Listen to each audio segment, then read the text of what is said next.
political analyst Brian Sobel now to talk more about what we can expect tonight, Brian. So first, what is the most important thing? We have 7 candidates on the stage tonight. What is the most important thing that each candidate needs to do and not do in this debate? First thing to remember, Heather, is this is not really a debate. What it is a forum. A debate would be much smaller numbers going kind of head-to-head. What happens in these kinds of events is there is a question that's lobbed out. Everybody gets a chance to respond. But what viewers can watch for is who is sort of the center of attention in terms of the other people in the debate going after them. And that'll be something to watch. With so many undecided voters in California, Brian, how much can a strong debate performance in an event like tonight's help to boost a candidate's profile? Not much, Alex, to be honest with you. We're a ways away from the primary. A couple of key people aren't even going to be on the stage tonight. Katie Porter, Eric Swalwell will not be there. The Riverside Sheriff, the Republican candidate, will not be there.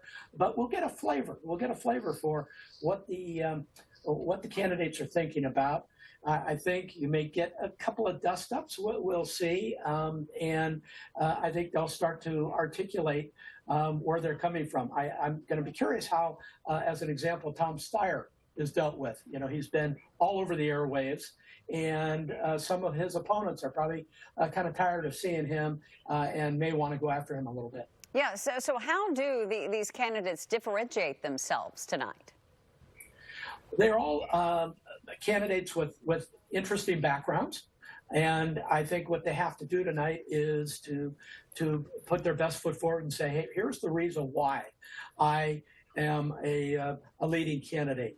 And some of the ones that are in this forum tonight, this debate tonight, really are going to have to put their credentials forward. You know, Betty Yee, former or state controller, is somebody who has to really differentiate herself from some of the other people in the race. Tony Thurmond, superintendent of schools, they have not yet come out. Matt Mahan, who has really jumped out now late in the game, mayor of San Jose, and he's going to be interesting to take a look at tonight. So all of these people, Becerra, everybody in this race are going to have a chance tonight to say why they think they can lead California into the future post Gavin Newsom. Yeah, obviously, Brian, affordability is going to turn out to be one of the key issues during tonight's debate here. How do you see the candidates messaging to voters that they are the best person to bring down the cost of living in California?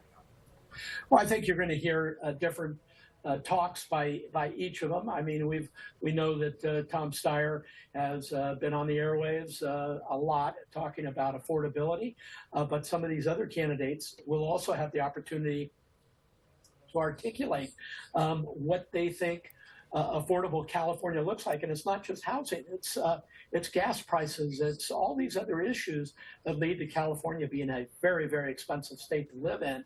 And they realize, all of these people on the stage tonight realize that this is a huge issue for Californians.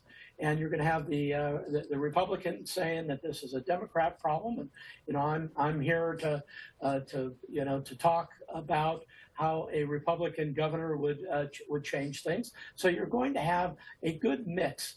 But again, so many people on the stage, it'll be interesting to see how they try to differentiate themselves. The Republican candidate Hilton has said in recent interviews that his approach is about telling people it's about balance, and that will be his message. Just curious, though, some time between now and June, not a lot of time before the primary. No. Do you see all of the candidates sticking in the race until June? Very good question, and the answer is no. Pretty soon, I think you're going to see polling really identifying 2 or 3 of these candidates as the leaders, and the others are going to have to make a hard decision to exit the race. And remember that in the primary, the top 2 candidates move on. So it could be all Republicans in California vote for one of the 2 Republicans, and Democrats vote for one. You could have a sort of, the traditional Republican-Democrat split, or if a couple of the Democrats emerge and can make a case for a lot of Republicans to vote for them, you may have two Democrats that emerge. So you're going to have some jockeying for position here, Heather, as we get closer to the primary. Yeah, we'll start to see the Democratic Party really try to whittle down that field here in the coming months. All right, we appreciate the perspective. Always good to have you on, political analyst Brian Sobel. Thanks for doing it. And we hope that you will join us tonight for